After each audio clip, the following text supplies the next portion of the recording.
Bueno, antes que nada, gracias por venir, un sábado tan temprano. Y les voy a presentar la primera exposición, que se llama Análisis Geopolítico del Preconflicto. Vamos a desarrollar los temas siguientes: causas externas y presiones diplomáticas que propiciaron la guerra, y análisis global de alianzas estratégicas. El expositor va a ser el capitán retirado, veterano de guerra en Malvinas, Héctor Tesey. En Malvinas, como teniente primero, fue jefe de la batería C del Grupo de Artillería 3, con varias condecoraciones y menciones por acciones de combate. Tiene un magíster en Defensa Nacional y actualmente está realizando el doctorado. Es especialista oficial auxiliar de Estado Mayor, licenciado en Ciencias de la Educación y licenciatura en Tecnologías Educativas, docente e investigador adjunto de la Universidad de la Defensa Nacional, docente en el Colegio Militar de la Nación, docente en la Escuela Superior de Guerra del Ejército, en la Cátedra de Mando y Liderazgo, y director de la especialización de Cuestión Malvinas en la Universidad de La Matanza. Dentro de sus tantas publicaciones se destacan Malvinas 40 años, Mar de Guerra, el informe Rattenbach, ¿qué, cómo y para qué?, la doctrina de seguridad nacional y sus efectos en la guerra de Malvinas, Malvinización y desmentirización. Es director del Seminario Malvinas en la Cátedra Libre de la UTN. Participó en el Seminario Malvinas 40 años de la Escuela Superior de Guerra y participó en los 2 congresos de Historia Militar Argentina. En el cuarto, realizando los capítulos del informe Rattenbach y la artillería de campaña argentina en Malvinas, y en el quinto Congreso Argentino de Historia Militar, llamado Malvinas 40 años. Con ustedes, Héctor Tesey.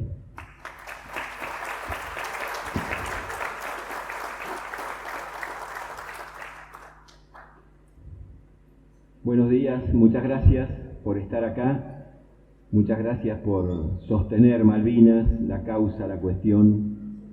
Doble o triple mérito estar un sábado a la mañana temprano y con el clima que nos maltrata desde hace muchos días. Así que, de vuelta, muchas gracias a todos. Para mí es un placer volver a este liceo militar. Si bien estuve el año pasado en un homenaje que hizo mi promoción, la 29, a los veteranos de Malvinas, siempre es un gusto, es un placer y es una alegría volver al liceo militar. Le confieso al señor director que salvo la concurrencia del año pasado, hacía más de 30 años que yo no volvía al liceo. Así que la geografía ha cambiado, pero los sentimientos no, los sentimientos se han reforzado. Así que aprovecho para volver a ponerme a disposición y a órdenes del liceo para lo que el liceo crea que le pueda ser útil. Gracias a Matías, gracias a Alejandro, gracias a la Asociación de Docentes de San Martín por convocarme, por invitarme a tratar de explicar algunas cosas del conflicto que Argentina mantiene con el Reino Unido desde hace mucho tiempo. Yo me voy a centrar hoy en lo que muestra la placa, que es hacer un rápido análisis geopolítico del conflicto bélico. Esto es ver un poco el antes de la guerra y uno de los tal vez por qué de la guerra. Y después voy a pasar a lo que nos viene ocurriendo desde el 82 a la fecha y me voy a animar a mirar un poquito más adelante por el próximo conflicto que se nos avecina. Así como este del 82 yo lo denomino la primera guerra por la Antártida, el próximo conflicto que va a encarar la Argentina en el plano externo va a ser el conflicto por la Antártida. Vamos a iniciar entonces, y para eso les propongo que, si no me falla la tecnología, ahí. No, la tecnología hace lo que quiere. Le vamos a pedir auxilio a nuestro amigo de la computadora. Les invito a ponerse de pie y vamos a hacer un minuto de silencio por los caídos en el conflicto del Atlántico Sur.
Gracias. Vamos tomen asiento por favor, y vamos a arrancar con algunos conceptos introductorios. El primero al que me voy a referir es ¿qué entendemos cuando hablamos de Malvinas?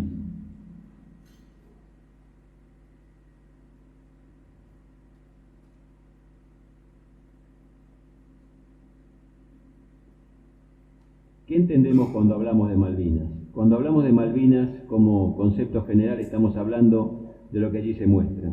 De los 3 archipiélagos, Malvinas, Georgias y Sandwich del Sur, estamos hablando de la Antártida y estamos hablando del Atlántico Sur. No es solamente Malvinas, las 2 islas. Es todo esto englobado en una sola palabra, que es Malvinas. Pero tengamos presente y claro que estamos hablando de todo esto cada vez que decimos Malvinas.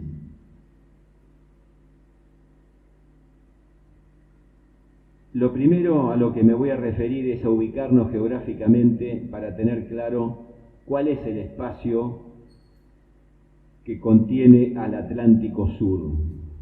Entonces, para eso vamos a ver la definición de la tercera edición de la publicación Límites de Océanos y Mares de la Organización Hidrográfica Internacional.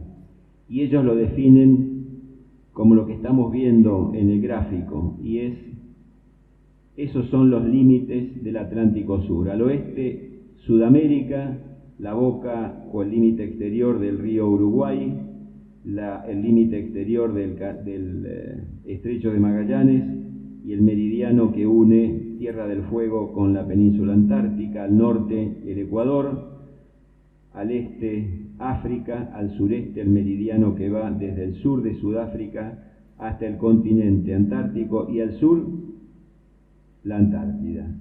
Esto es más o menos 40 millones de kilómetros cuadrados.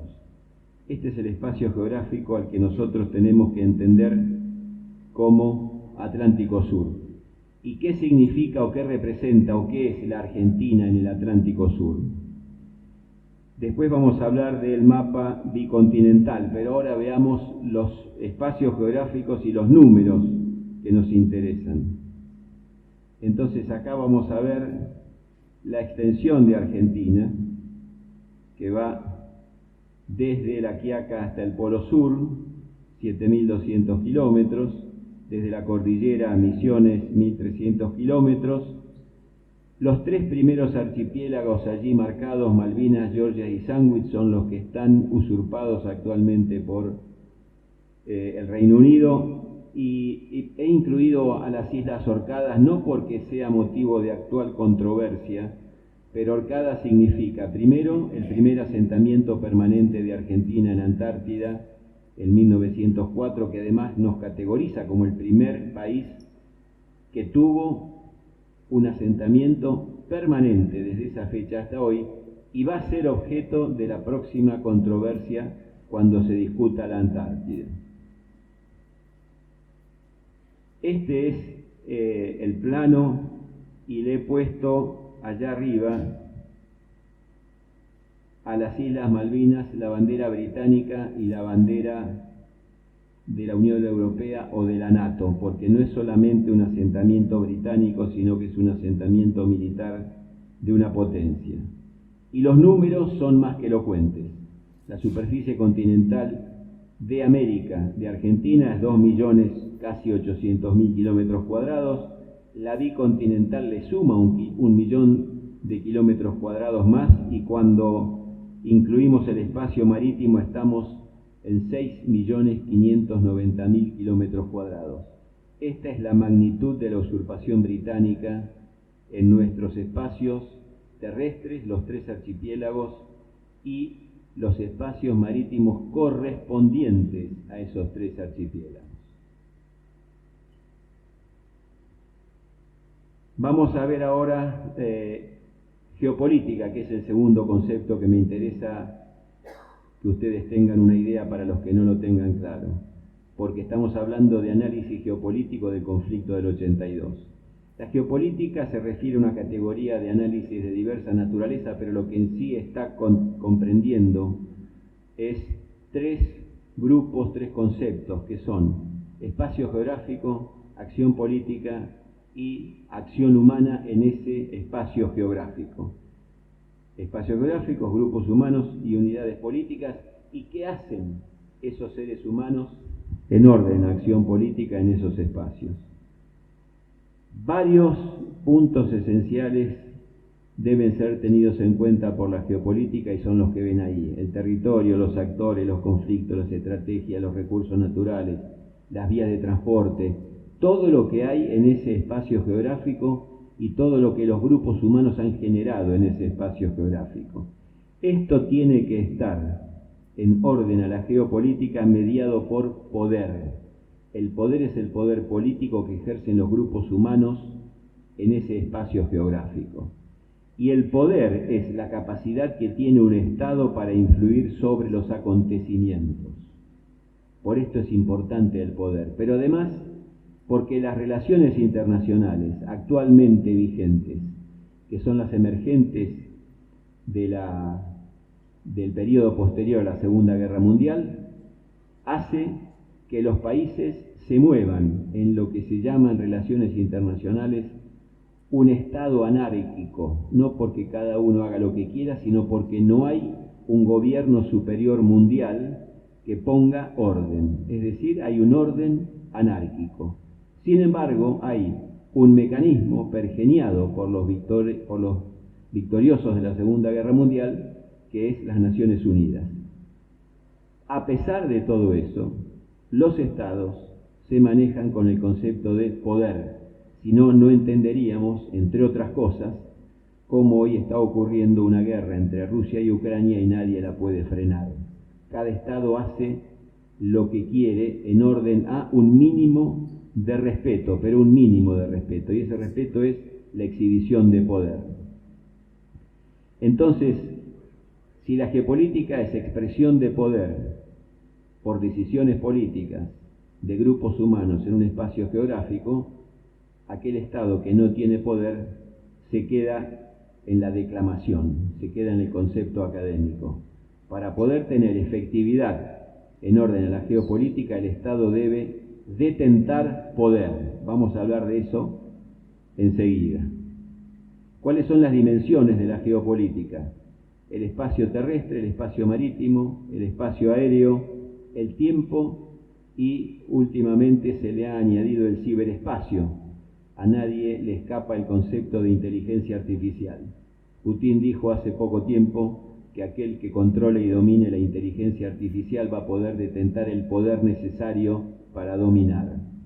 Y el espacio marítimo es el espacio importante en el cual se ejerce ese poder a través de la acción geopolítica. Pero para tener control del espacio marítimo, tenemos que tener control del espacio terrestre. El espacio terrestre es el que proyecta soberanía sobre el espacio marítimo. Algunos referentes rápidos de la geopolítica y cómo nace esto. La geopolítica nace a principios del siglo XX con un sueco, Rudolf Kielen, que asimiló el concepto de geopolítica al concepto de un cuerpo humano, a un concepto biológico, es decir, es algo que nace, crece, llega a su máxima expresión y finalmente muere. Lo que le pasa a un cuerpo le pasa a un Estado a través de este medio en el que se desarrolla, que es la geopolítica. Destacados pensadores en este orden.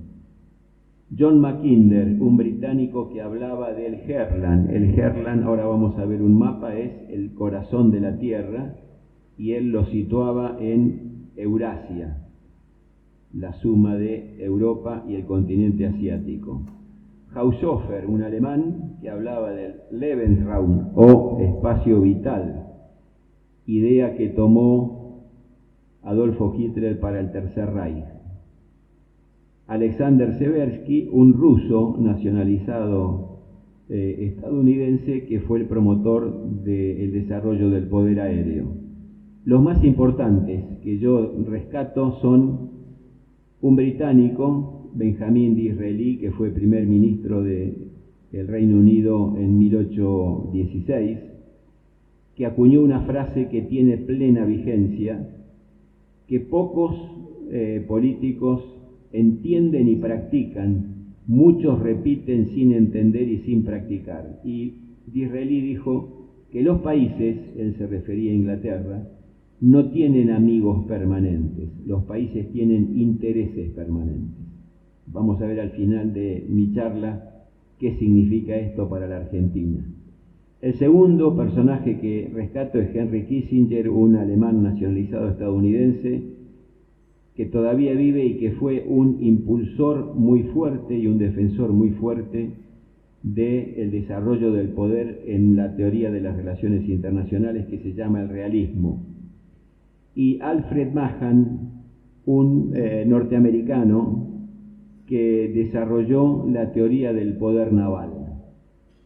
Mahan decía que aquel que domina el mar domina el comercio mundial, y el que domine el comercio mundial va a dominar el mundo. Por lo tanto, fue un impulsor de las flotas de guerra en protección de las flotas mercantes. Pero en su libro, La influencia del poder naval a través de la historia, rescato una frase que voy a leer, y él dice: los factores que determinan el poderío marítimo de un país son su posición geográfica, pensemos en Argentina, nuestra posición geográfica de cara al Atlántico Sur, su conformación física, nuestro territorio tiene todo, sus recursos naturales, en nuestro espacio terrestre y marítimo están todos los recursos naturales que la humanidad está explotando y necesitando y va a necesitar. Y he puesto a propósito en rojo el carácter de su pueblo y la voluntad política de sus gobiernos. Pensemos cómo se desarrolló el Imperio Británico a partir de estos conceptos, cómo se desarrolló Estados Unidos a partir de estos conceptos, qué está haciendo China a partir de estos conceptos y qué no hace Argentina a partir de estos conceptos. Recién les decía del concepto del Herland. El realismo es una de las líneas de la teoría de las relaciones internacionales que aboga por el ejercicio del poder. Y desde ese punto de vista voy a estar analizando todo lo que estamos analizando. Lo que ahí ven en rojo, que dice Land Power, es el Herland de Haushofer y el Herland de Mackinder. El corazón del mundo, el que domine el corazón del mundo va a dominar el mundo. Cada uno lo analizó y lo expresó a su manera y desde su punto de vista. Alrededor del Herland hay una zona azul que se llama el Rimland, que rodea a ese corazón, y alrededor de todo eso está el mar, que los norteamericanos denominan el poder naval, el Sea Power.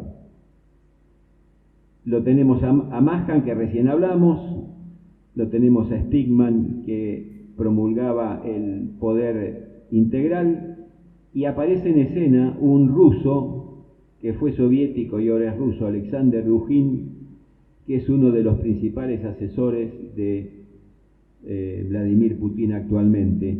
Y él también es un geopolítico que expresa su propia teoría, que es a la que adhiere Rusia en estos momentos. Y él dice que hay dos polos absolutos de poder en el mundo: el poder naval, que detenta Occidente, vamos a ver después el despliegue mundial de la Marina estadounidense, y el poder terrestre, que detenta Rusia, porque Rusia es casi todo lo que allá vemos en rojo. Entonces, la clave es el control del Herland, dice Dugin, y Rusia está trabajando y moviéndose para volver a detentar el poder que tuvo en algún momento en los años de la Guerra Fría, cuando existía la Unión Soviética, y ahí está apuntando Putin. El concepto ruso es dominar la tierra, el concepto americano es dominar la tierra a través del control del mar que la rodea. Vamos a ver quién gana. Hasta ahora tenemos un ganador, o uno que va ganando, pero ahora apareció, además de Estados Unidos y la Unión Soviética, ahora apareció China.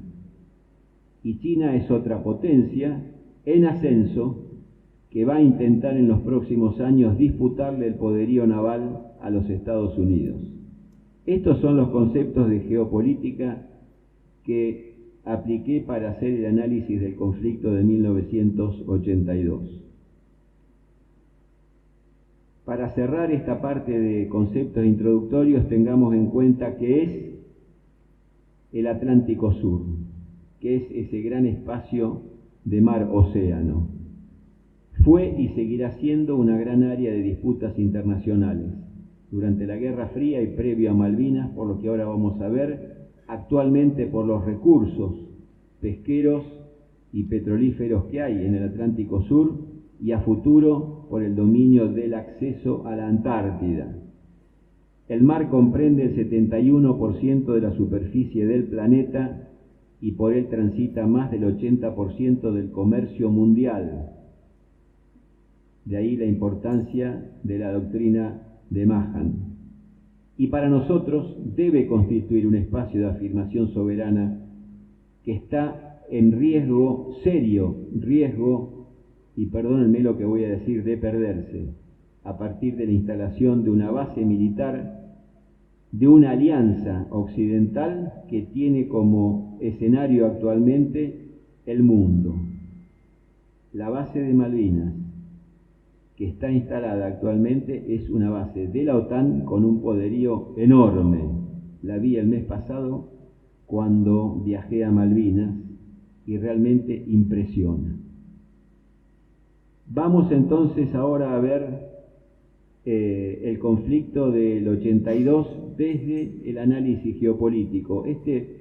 Esta ponencia, esta idea, este desarrollo fue hecho por primera vez por el doctor Mariano Bartolomé, que fue mi director de tesis en la Maestría de Defensa Nacional y actualmente es profesor en la Escuela Interamericana de Defensa en Washington.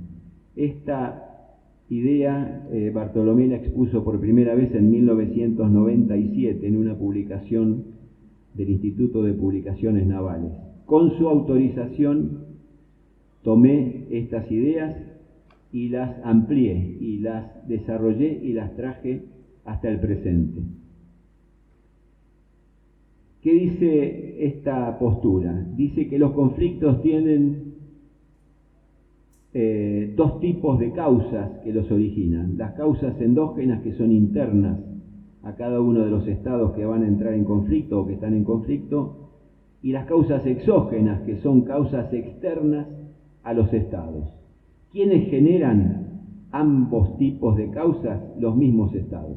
¿Para qué? Para conseguir sus objetivos políticos. Entonces, las causas endógenas del conflicto del 82 se han venido manifestando a partir de la instalación de un relato más que tramposo, traicionero, antipatria, desmalvinizador, que dice que la guerra del 82 fue promovida por los militares para salvar al proceso, para tapar los crímenes de la dictadura, y que fue un manotazo de ahogado de un general borracho, que era Galtieri. Este es el relato instalado que pueden leer en cualquier parte.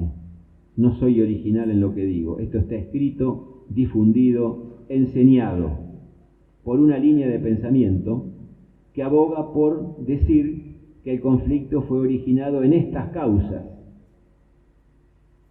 Y quienes abogamos por las causas exógenas de origen externo decimos que el conflicto ocurrió en el marco de la Guerra Fría, Unión Soviética contra Estados Unidos y sus bloques, por la influencia de la doctrina de seguridad nacional en Argentina. Recién Matías leyó el título de un artículo que publiqué hace poco describiendo la influencia de la doctrina de seguridad nacional de los Estados Unidos en la guerra del 82, por la presencia de la OTAN, por la expansión de la OTAN y por el valor del Atlántico Sur y de la Antártida. Estos son para mí los dos tipos de causas. Yo me inclino por las causas exógenas. Ahora bien, Quienes abogan las causas endógenas incurren en lo que se llama un reduccionismo histórico, es decir, están sacando el conflicto del contexto natural que significa la usurpación de espacios terrestres y marítimos por parte de una potencia como era Gran Bretaña en 1833 a expensas de un país que estaba intentando organizarse como eran las Provincias Unidas del Río de la Plata. Esto lo proyectamos al 82 y la verdad que esta argumentación es de una simpleza vergonzante como mínimo, por no decir que es una traición a la patria, porque están transformando un conflicto externo y lo están llevando a la consecución de un objetivo de política interna. Vamos a salvar el proceso, cuando en realidad esto es un conflicto de origen externo con un claro objetivo de política externa de Gran Bretaña y sus aliados. Después, cuando termine, si quieren, lo discutimos. Entonces, ¿qué pasaba en 1980? Gobernaba Margaret Thatcher, en Argentina gobernaba la segunda junta del proceso, después llegó la tercera, Galtieri Anaya Lamidoso, y los dos gobiernos tenían problemas internos.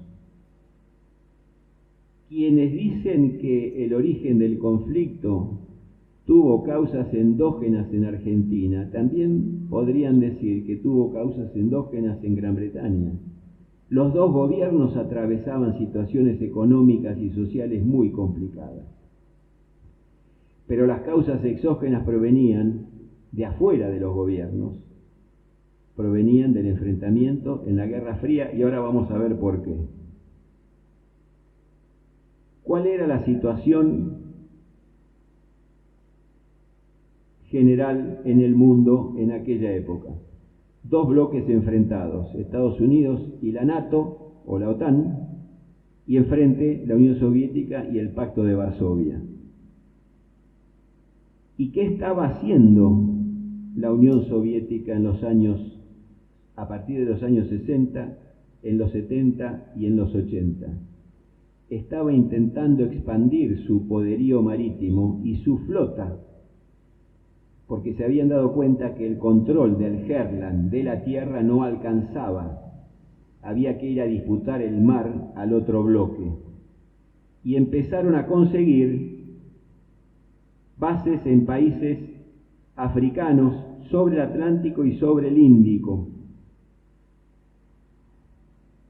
En el Índico existía y existe una isla, Diego García o Chagos, que era y es la principal base estadounidense para controlar el Índico, y en el Atlántico existía y existe la isla de Ascensión, dominio británico, base aeronaval estadounidense. Pero al sur de Sudáfrica discurría y discurre la principal línea de comunicación marítima que llevaba el petróleo del Golfo al norte. El petróleo del Golfo pasaba por acá, subía por el Atlántico Sur y llegaba a Europa y Estados Unidos. ¿Quién amenazaba esta línea, estas bases soviéticas? El despliegue naval soviético amenazaba esta línea. Por lo tanto, había que reforzar el control del Atlántico Sur. ¿Desde dónde? Desde Malvinas, que era un enclave británico reclamado por Argentina. Entonces alguien dirá, pero si ya lo tenían los británicos, ¿para qué había que hacer lo que ahora les voy a decir? Ahora lo vamos a ver. La estrategia de ambos bloques, a partir del 20º Congreso del Partido Comunista de 1956, un marino, el almirante Gorshov, le propuso a Khrushchev y a Brezhnev, los contemporáneos míos se acuerdan de estos nombres de otras épocas, los más jóvenes vayan a los libros, está todo en Wikipedia. ¿Y qué hizo la Unión Soviética? Decidió una política de expansión a los mares, de expansión al Atlántico Sur. Recuerden que el asentamiento soviético comunista en América era Cuba. Cuba amenazaba el sur de Estados Unidos, pero amenazaba el Canal de Panamá.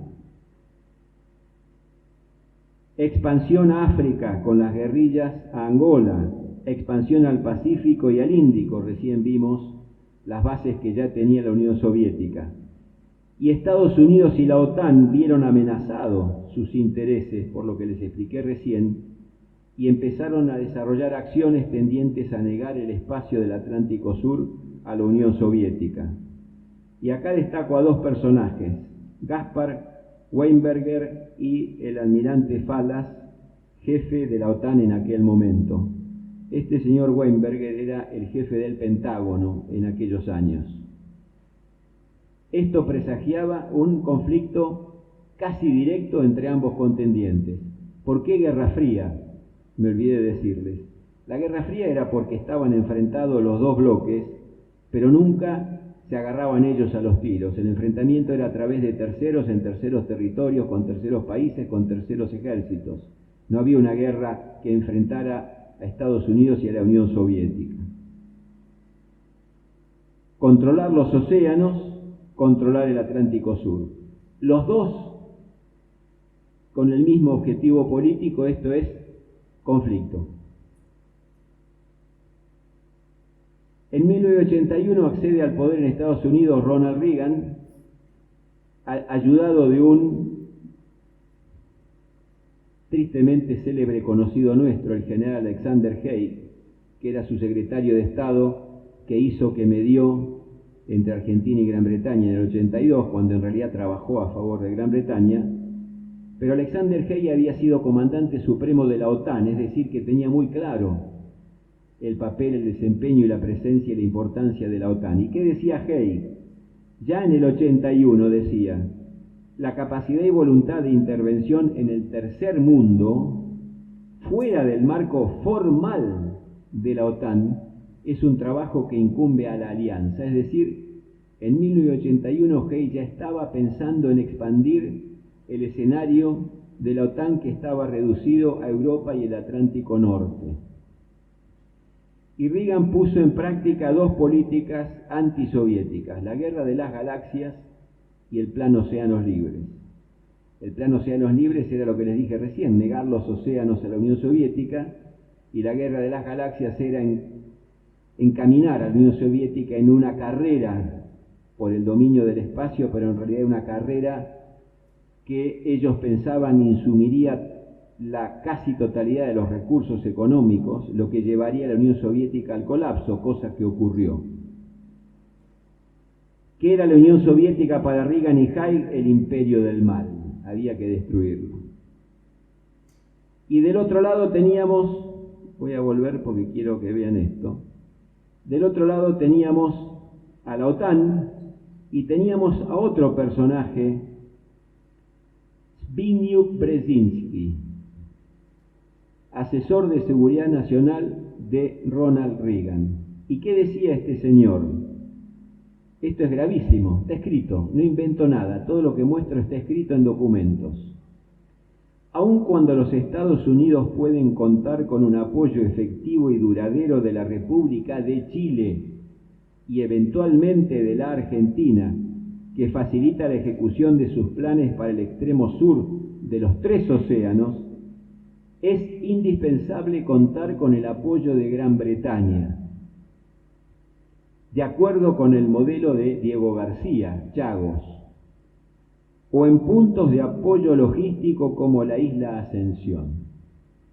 Gran Bretaña debe ser alentada a mantener aquellas islas bajo su soberanía ante cualquier circunstancia, incluso en los casos que la Argentina reclama para sí, como las Falkland, las Sandwich y las Georgias del Sur.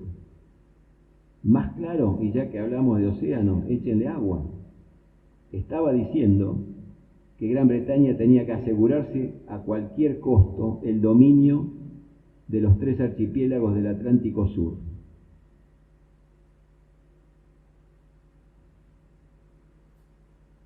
Recién les mostré a un señor, un almirante que era el jefe de la OTAN en aquel momento, que sucedió a Haig.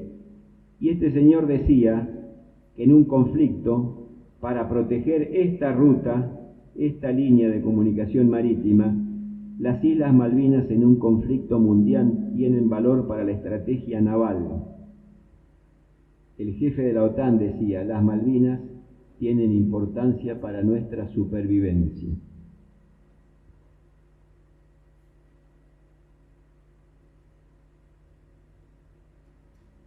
Algo que es poco conocido, ¿cuál era la política de defensa de Gran Bretaña y de la OTAN en el 82? Porque también escuchamos que los supuestos de Galtieri y de la Junta era Gran Bretaña no va a venir, vayamos nosotros. Gran Bretaña no va a reaccionar, no nos van a hacer nada. Estados Unidos va a ser neutral, vamos a contar con su apoyo. Error. ¿Cuál era la política de defensa de Gran Bretaña en el 82? Y tenía 4 premisas públicas digo porque vayan a los archivos y esto se lee actualmente. La seguridad de las Islas Británicas en el marco del conflicto europeo, el fortalecimiento de las Naciones Unidas, pero el más importante es este para nosotros, mantener la defensa de los territorios dependientes, y para ello se basaban en 3 artículos de los estatutos de la OTAN, la defensa mutua, así como el TIAR decía, y casi nunca funcionó, de que cuando un país americano debía ser auxiliado y defendido por el resto de los países americanos, la OTAN dice que cuando un miembro de la OTAN es atacado, todos deben ir en su defensa. En el 82 Argentina atacó a Gran Bretaña para ellos, defensa mutua. Jurisdicción, el marco jurisdiccional formal de la OTAN en esa época era el Atlántico Norte y Europa. A partir del 82 aceptaron extender la jurisdicción de la OTAN a todo el mundo. Por eso vino la OTAN y por eso está la OTAN hoy en el Atlántico Sur. Esto está en la Carta de la OTAN.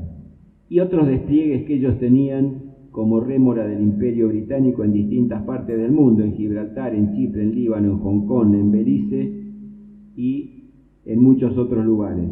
Pero hay un dato que pasa desapercibido y que hay que tener en cuenta. En esta alianza defensiva que era la OTAN, cuyos principales actores eran Estados Unidos y Gran Bretaña, para el caso de que el Estado Mayor y la jefatura de la OTAN, que tenía y tiene su asiento en Bruselas, Bélgica, fuera atacado por la Unión Soviética, en los Estados Unidos, en la base de Norfolk, que es la principal base naval de Estados Unidos sobre el Atlántico, había un backup, un segundo Estado Mayor de la OTAN, conformado principalmente por militares británicos. Si esto no es alianza estrecha y acercamiento estrecho, no sé cuál podría ser. ¿Cuál era la política de defensa de la OTAN en aquel momento? Y casi lo mismo, unánime apoyo europeo a Gran Bretaña. Los instrumentos políticos jurídicos de los integrantes de la OTAN, esto es una hipocresía fantástica, dicen que no se debe recurrir a la fuerza para solucionar conflictos. Vaya novedad. Y la estrategia de la OTAN era y es una defensa creíble y disuasiva para la Unión Soviética en aquel momento, para China y Rusia hoy. Nada ha cambiado. Entonces, la primera conclusión, después de hacer este rápido análisis, es que es posible y probable que a comienzos de los años 80, Estados Unidos y la OTAN aspiraran, aún extraoficialmente, es decir, con documentos, con reuniones y con dichos, todavía no con una orden expresa, a contar con algún dispositivo de defensa hasta ahora existente en el Atlántico Sur. Ascensión estaba más arriba, registrándose en el caso norteamericano particular interés por las Islas Malvinas como ubicación de ese dispositivo de defensa. Tenemos a la OTAN y a Estados Unidos mirando a las Malvinas, no solamente Gran Bretaña. La segunda conclusión a partir de causas exógenas de ambos países, porque Gran Bretaña también tenía sus problemas, no solo internos, sino también externos. La política le pegaba, la política societaria de la comunidad y la alianza con la OTAN, la economía, la política exterior muy subordinada a Estados Unidos. Los marinos querían mantener el poderío de la flota real y Thatcher quería achicarla para achicar déficits. El peso de Gran Bretaña en la OTAN y la importancia del Atlántico Sur. Entonces, la segunda conclusión ahora desde Gran Bretaña es que es probable también que a principios de los 80 Gran Bretaña estuviera dispuesta a generar una crisis en el Atlántico Sur para solucionar estos problemas que le demandaba su aliado y los propios, para escalar el conflicto diplomático vigente con Argentina que llevara a un congelamiento de las negociaciones y aún asumiendo el riesgo de una guerra limitada como fue la guerra del 82. Vimos desde Estados Unidos, vimos desde Gran Bretaña. Ahora es Gran Bretaña quien mira a las Islas Falkland. Así como hay causas endógenas y exógenas, cada conflicto tiene causas reales y causas aparentes. Las reales son las que acabamos de ver o las que estamos viendo. La aparente es la que dispara el conflicto, que normalmente suele ser una excusa, no algo de peso. Y el disparador del conflicto fue el incidente Davidoff o la crisis Davidoff. Todos deben recordar el nombre de Davidoff, que era un empresario que se dedicaba a comercializar chatarra, que había firmado un contrato con una firma británica para desmantelar una factoría de las Islas Georgias, todo en regla, todo firmado, todo claro, todo bien, hasta que el diablo metió la cola. Davidoff se va en un transporte naval a Georgia, desembarca a su gente para empezar a trabajar. Un operario iza una bandera argentina, asumido por el que la izó, que no significaba nada más que para los británicos subir un trapo, para nosotros subir la bandera. Y el gobierno de las islas dice, váyanse de ahí porque están en forma ilegal y irregular. Hay que sellar la tarjeta blanca, en Dicken, estábamos en ley, y empieza a empiojarse toda esa situación hasta que el gobernador de las islas manda un buque militar a desalojar y la Argentina dice, ¿qué hacemos? ¿Qué hacemos? ¿Van a desalojar a nuestra gente? ¿Por qué? ¿A título de qué? Y se produce lo que suele llamarse una encerrona estratégica, es decir, se mueven las piezas de tal manera que a uno de los contendientes no le queda mucho por elegir. O se rinde, o acciona, o reacciona.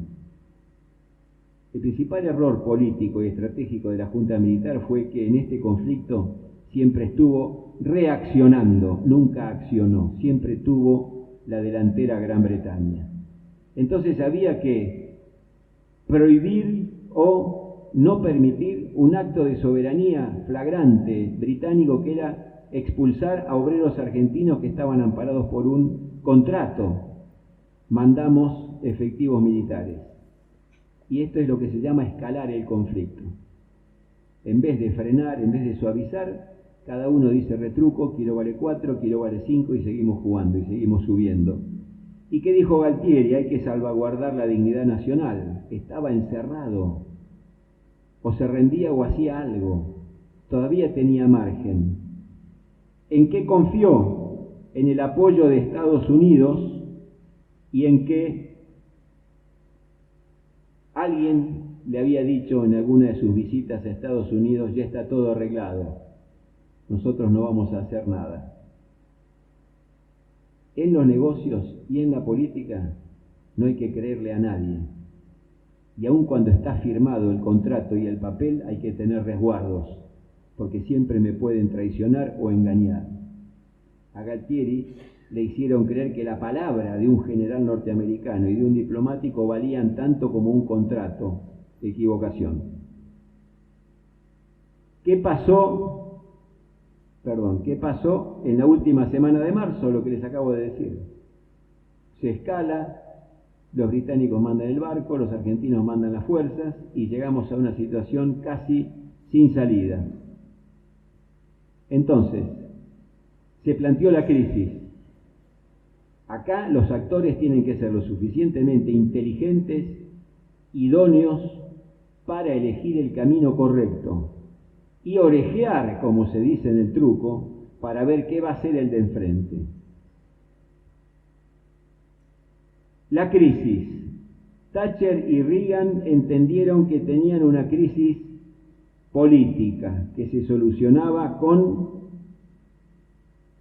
la guerra, porque además querían la guerra. Galtieri y Costa Méndez entendieron que había una crisis diplomática que se iba a solucionar con negociaciones. Eligieron caminos distintos. Y Galtieri y la Junta no supieron reaccionar adecuadamente a la acción británica de forzar el conflicto a través de la instancia bélica, de la guerra. Entonces, se sucedieron una serie de negociaciones que culminan con la convocatoria argentina al TIAR. Les dije hace un rato que el TIAR era el Tratado Interamericano de Asistencia Recíproca, que obligaba a las partes a acudir en auxilio del atacado. Argentina dijo que venga el TIAR porque Gran Bretaña atacó a un país americano. ¿Y Estados Unidos qué iba a hacer? ¿Iba a atacar a Gran Bretaña o iba a defender a Gran Bretaña? Y Estados Unidos privilegió la OTAN. ¿Por qué privilegió la OTAN? Porque el conflicto era con la Unión Soviética, no era con Argentina. Murió el TIAR. Ese día murió el TIAR. Ese día se decidió la guerra a favor de Gran Bretaña. Pero Galtieri todavía no se había dado cuenta. Entonces la tercera conclusión es,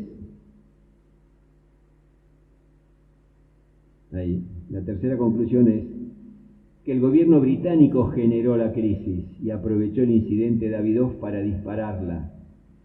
Escaló el conflicto, congeló las negociaciones, eso llevó a nuestro país a emplear el poder militar. Hasta ahí, bien. Lo que vino después fue lo que se hizo mal y generó una guerra limitada con el apoyo de Estados Unidos. La conclusión final es que no puede descartarse que esto haya sido así. Lo que no hay es un documento que diga esto fue así, pero hay muy fuertes indicios y más de una prueba de que esto pudo haber sido así. Es decir, el conflicto fue generado por Gran Bretaña y apoyado por Estados Unidos para obtener un enclave definitivo en el Atlántico Sur, en las Islas Malvinas. Insisto, en el marco, aquel momento de la Guerra Fría con la Unión Soviética. ¿Y hoy por qué? Y porque hoy se avecina otro conflicto. No con la Unión Soviética, que no existe, sí con otro actor. ¿Cuál fue el epílogo de todo esto? El epílogo fue que Gran Bretaña ganó la guerra. El premio a Gran Bretaña fue ponerlo a Lord Carrington al frente de la OTAN durante 4 años. Se elaboró un informe oficial que se llamó el Informe Franks, que tuvo por objetivo salvar, esconder, casi honrar el accionar de Margaret Thatcher en la guerra, digan lo que digan. Y del otro lado, en Argentina significó el fin del proceso de reorganización nacional, la caída de Galtieri, la aparición de Vignoni como último presidente del proceso, y acá otro informe, el informe Rattenbach. Y el informe Rattenbach era la contracara del Franks. El informe Rattenbach no quería salvar a nadie. El informe Rattenbach fue a analizar y evaluar las responsabilidades y las conductas y las decisiones de la Junta, del Poder Ejecutivo y de los mandos en el desarrollo del conflicto y de la guerra. Por eso el informe Rattenbach, que se entregó en 1983, fue declarado secreto hasta, dice el decreto, hasta que la Argentina detente efectivamente la soberanía sobre los archipiélagos australes. No tenía plazo, era hasta que pase algo, pero si fue declarado secreto por un decreto, podría ser hecho público por otro decreto, cosa que felizmente se hizo en 2012, Y digo felizmente porque fui el iniciador del proceso de desclasificación del informe Rattenbach, que terminó con la firma de un decreto presidencial que lo declaró el único informe público y oficial del Estado argentino que analiza y evalúa las responsabilidades del conflicto. No busquen en otra parte. Antes de hablar sin saber, les recomiendo que lean el informe Rattenbach, que está alojado en la página web de Casa Rosada, www.casarosada.gov.ar, y ahí encuentran el Rattenbach. Mi consejo es que el que lo quiera leer lo baje y lo guarde, porque en Argentina las cosas se pierden o se roban. ¿Y qué pasó después del Rattenbach? Se terminó el proceso, vino el periodo que estamos transitando de la democracia, pero acá rescato algo que dijo Costa Méndez en su libro. Costa Méndez dijo: después de años de estudio llego a la conclusión de que fue realmente Gran Bretaña la que nos llevó a la situación de ocupar las islas. Surge de la documentación que leí y de la intuición de haber conocido los hechos. La reflexión queda para ustedes. Ahora vamos, ahí están las tapas del Franks y la tapa del Rattenbach, que lleva ya un poquitito más de 10 años de desclasificado. ¿Qué pasa ahora? Malvinas hoy. ¿Qué hay en Malvinas hoy? En Malvinas hoy está la capital Stanley, como se llamó siempre, que es el único núcleo poblacional interesante, 2.000 habitantes. Piensen que el colegio militar, y acá hay cadetes del colegio militar, tiene una población diaria estable de 2.200, 2.300 personas. O sea, esa gente es la que vive en la capital de las islas. Pero lo importante acá es la base de Mount Pleasant y el puerto de Mare Harbour. ¿Por qué la base de Mount Pleasant? Por esto. Porque cuando uno sale del aeropuerto, que es la base militar, ve este cartel: Fuerzas Británicas de las islas del Atlántico Sur, complejo de Mount Pleasant. Y está la Royal Navy, el Ejército y la RAF. Las tres fuerzas están ahí adentro. 3.000 soldados. Toda la tecnología.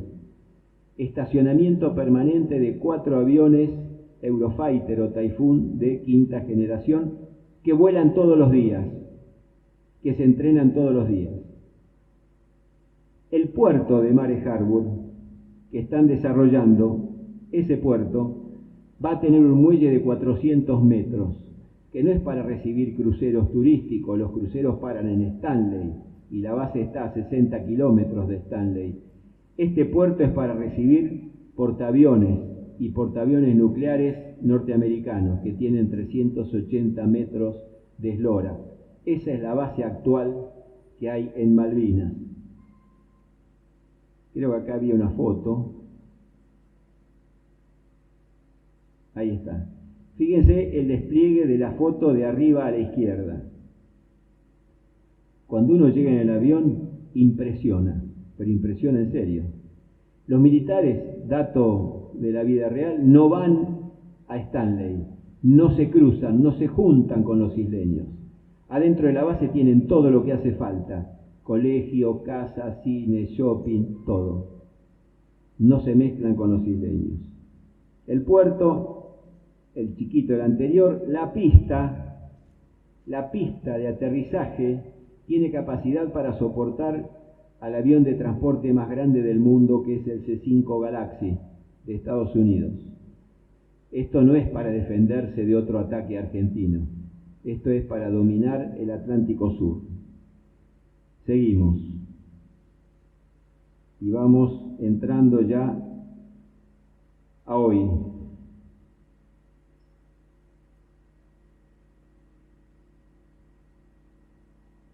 Fíjense el despliegue actual en el mundo de las banderitas norteamericanas con un número romano. Son las 6 flotas que Estados Unidos tiene desplegadas en el mundo 24 horas al día, los 365 días del año. Cada flota está encabezada por un portaaviones nuclear.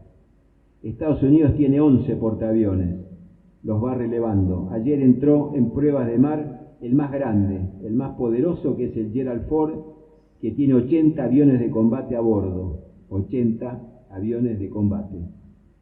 Las banderitas británicas son las bases que hay en islas bajo poder británico al servicio de las flotas de Estados Unidos. Las banderitas rusas, el despliegue ruso actual en el Ártico, en Ucrania, Medio Oriente y en el extremo de Rusia, y el despliegue chino actual en el Atlántico Sur con flota pesquera, todavía no flota militar, no sé cuánto falta. Por ahora China está expandiendo su incipiente flota de 2 portaaviones en el mar de China, alrededor del sudeste asiático, en el mar de Japón y colaborando con Rusia en los conflictos de Medio Oriente. Pero China ya está saliendo al mar. China está siguiendo la doctrina Mahan, porque hay que dominar el mar para dominar la tierra. Estas son las bases de la Comunidad Europea o de la OTAN en todo el mundo, todas al servicio de las flotas de Estados Unidos. Fíjense, Malvinas, sobre dónde proyecta poder, sobre Sudamérica y sobre la Antártida. Próximo conflicto, Tratado Antártico. ¿Por qué 2048? Porque en 2048 se va a revisar el Tratado Antártico. ¿Qué quiere decir que se va a revisar? Que se van a discutir sus cláusulas, y la más importante es el artículo 4, que habla de la soberanía, y ahí apuntan todos los que miran a la Antártida. ¿Por qué? Porque el Tratado Antártico, del cual Argentina es firmante original, uno de los 7 que firmaron originalmente el tratado es Argentina, dice que todos los firmantes del tratado reconocen reclamos de soberanía, no reconocen soberanía sobre aquellos que las manifiesten. Coincidentemente, Argentina, Chile y Gran Bretaña reclaman casi el mismo espacio, los otros no. Pero así como reconoce reclamos soberanos, también dice que ninguno de los reclamantes puede ejercer efectiva soberanía. ¿Qué es efectiva soberanía? Hacer cosas que denoten que somos dueños de. Está abierta a las bases científicas. Todos los países apoyan sus bases científicas con logística militar, no casualmente. Está abierta a investigaciones meteorológicas, biológicas, no comerciales, no instalaciones militares, no petróleo, no pesca. En el 2048 no sabemos qué va a pasar. Acuérdense del concepto que dije al principio del poder. El que tiene poder ejerce acción efectiva en un espacio geográfico. ¿Quiénes tienen poder hoy? No sé, en el 2048. No sé quiénes tienen poder, pero sí estoy seguro que Argentina no tiene poder para enfrentar a esos que sí tienen poder. Argentina hace acciones, felizmente, en el continente antártico para seguir generando antecedentes, precedentes, que en su momento puedan ser exhibidos como sustento de reclamaciones. Pero no nos olvidemos del concepto de poder que guía al mundo actualmente, y no hablo de guerra. Entonces,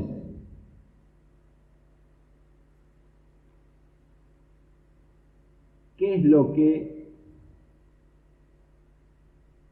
tenemos que tener en cuenta? ¿Hay un conflicto con el Reino Unido? No. ¿Hay una hipótesis de conflicto? No. Hay un conflicto, perdón. No hay hipótesis de conflicto. Hay un conflicto. Están ocupando nuestro territorio. Es como si Brasil ocupara un pedazo de Misiones. Eso no es una hipótesis de conflicto. Ese es un conflicto. Entonces, con el Reino Unido tenemos un conflicto. Y ese conflicto es de naturaleza geopolítica. Ya les conté todo lo que hace Gran Bretaña en el marco de la OTAN, pero además tiene otros instrumentos, como el complejo o el sistema 5 ojos, que es una red de satélites para vigilar el mundo, como el tratado AUKUS, que se firmó hace poco entre varios países, entre ellos Gran Bretaña, Australia, India y Estados Unidos, para el Pacífico o para el Índico, pero en el Atlántico Sur están ellos. Fíjense este mapa: Ascensión, Santa Elena, Tristán da Cunha, Sandwich, Georgias, Orcadas y Malvinas. Este rosario no es casualidad y todas son banderitas británicas. Entonces, ¿qué tiene que hacer la Argentina? ¿A quién se está enfrentando? Se está enfrentando a Estados Unidos, a Rusia, a China. ¿Puede recurrir a América Latina? Vamos a verlo ahora. En Argentina le pongo el signo de interrogación. ¿Qué hay que hacer? Hay que pensar qué hay que hacer. Hay un primer paso, hay un primer paso positivo, en orden a primer paso, no a cosa final, que es la Directiva Política de Defensa Nacional, que es el documento que emite el gobierno argentino cada 4 años para trazar los lineamientos de nuestra política de defensa. Y por primera vez, desde que se emite la Directiva de Política de Defensa Nacional, el gobierno argentino incluye el conflicto del Atlántico Sur con Gran Bretaña. ¿Sirve para algo? Sí, claro que sirve. Sirve como antecedente. Lamentablemente, o vemos el vaso medio lleno o medio vacío. Veámoslo medio lleno en este sentido. Es mejor que esté a que no esté. Por fin un gobierno, y no defiendo a ningún gobierno, soy crítico de todos los gobiernos, incluida la Junta Militar que nos llevó a la guerra. Por lo menos un gobierno dijo, hay un conflicto, y lo escribimos, porque la ADPDN 2021 es un documento público. Entonces todo el mundo se entera que Argentina tiene un conflicto con Gran Bretaña. El mapa emergente de la copla, a la izquierda, los sectores marítimos correspondientes a cada sector terrestre. La tierra proyecta soberanía. El conflicto es el de la derecha. Todo ese espacio al cual aspiramos está dominado por Gran Bretaña.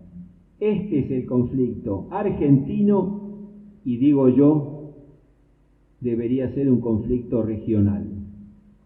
Esta es la triste realidad. Gran Bretaña domina esto, aunque el Tratado Antártico no me interesa. Gran Bretaña está ahí con su poder. Entonces, ¿qué nos queda? Nos queda hacer algo. Lo único que no podemos hacer es no hacer nada. ¿Qué propongo? Que adoptemos una geopolítica como instrumento para generar acciones con decisión política en un espacio geográfico. Lo estamos haciendo muy tibiamente porque no tenemos poder. Hacemos lo que podemos. Nos falta poder para hacer lo que necesitamos hacer. Con una estrategia, a mi juicio, regional, no solo nacional, para lograr un posicionamiento que nos permita que el otro nos mire y que el otro nos considere. ¿Quién es el otro? Gran Bretaña. Esa estrategia debería ser defensiva, no queremos atacar a nadie, disuasiva, que nadie nos ataque, cooperativa en el marco regional, no nos podemos cortar solos, y autónoma en términos de defender y potenciar nuestros propios desarrollos, que los tuvimos, como también tuvimos gobiernos que nos liquidaron, que anularon toda la industria de la defensa, y las estratégicas como el ferrocarril. Entonces, poder político en el espacio geográfico. ¿Cómo se ejecuta? ¿Cómo se hace? Con acciones de política internacional, que no son relaciones exteriores. Relaciones exteriores son la buena vecindad. Política internacional es ayer lo que yo necesito hacer, que es distinto, no confundirse. Con acciones económicas, Mahan, comercio, con cultura y con defensa. ¿Qué tenemos de todo esto? Pónganse la mano en el corazón y cada uno piense qué tenemos de todo esto. Entonces, ¿yo qué propongo? Y yo propongo regionalizar la cuestión Malvinas, que no sea solo una cuestión argentina, que sea una cuestión regional. Llevarla a la OEA, llevarla a Naciones Unidas, como bien se está haciendo, no bajar la guardia. Cada año insistir y machacar. Apoyarse en Latinoamérica, en la CELAC, en la UNASUR, si existe o no existe, no importa, esto es Sudamérica, el Pacto Andino, el espacio América-Sudáfrica y la zona de paz y cooperación del Atlántico Sur. Son todos organismos regionales en los cuales tenemos que ir a instalar para machacar. 5 minutos me dijo, pero les voy a robar algunos más. Y después, somos el único país que tiene un rompehielos en servicio. Chile va a tener uno el año que viene. ¿Por qué no hacemos una flota antártica sudamericana en vez de ir cada país por las suyas a la Antártida? Si todos los países sudamericanos tenemos bases y actividad antártica, ¿no sería más denso, más fuerte, más considerable que haya una flota antártica sudamericana? Brasil tiene el único portaaviones de Sudamérica. ¿Por qué no armamos una flota naval sudamericana donde sumemos todos los recursos de todos los países?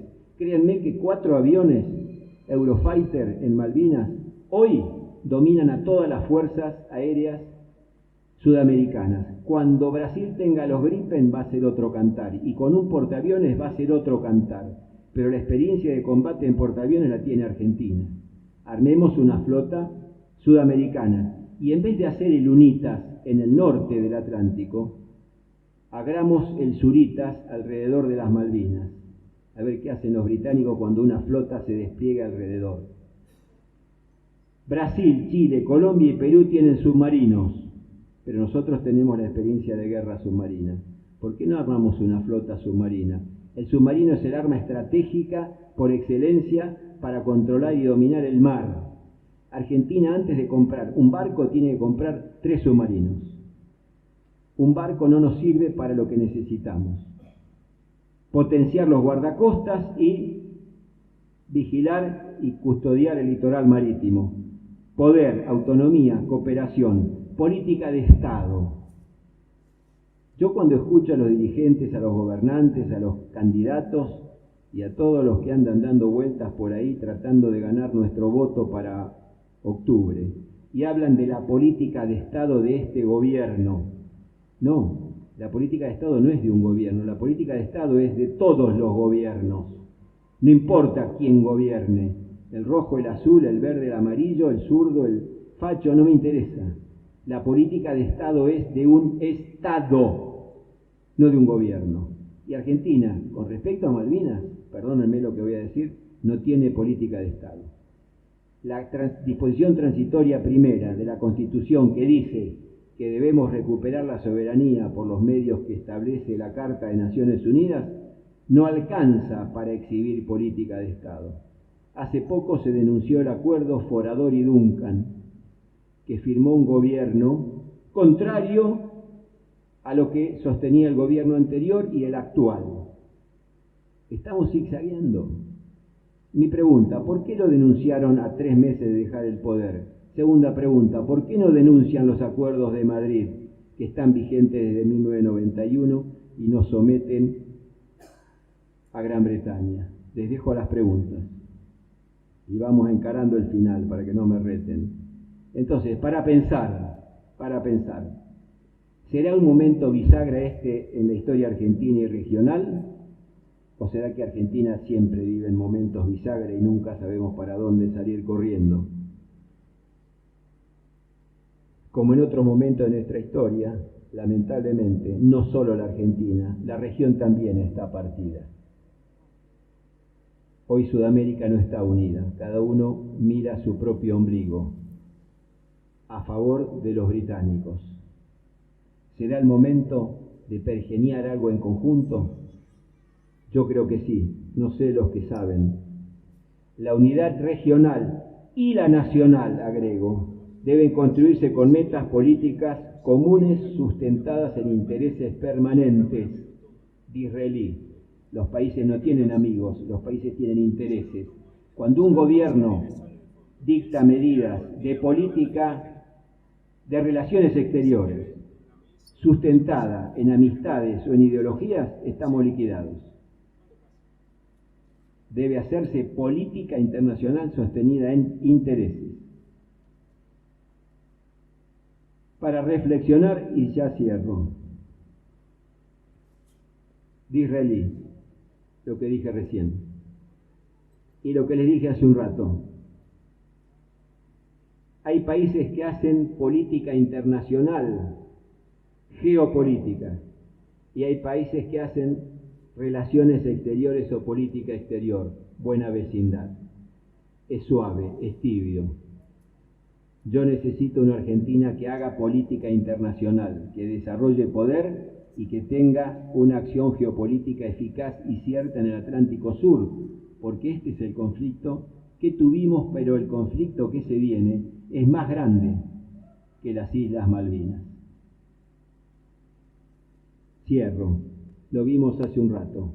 El mar es gran área de disputas internacionales, 71% de superficie del globo, 80% del comercio mundial, y Argentina tiene sus territorios insulares y su espacio marítimo ocupado por una base extracontinental. Entonces, sin poder, nos quedamos en la declamación, y perdónenme que le agregue, sin poder cacareamos, y el cacareo no asusta a nadie. Gracias.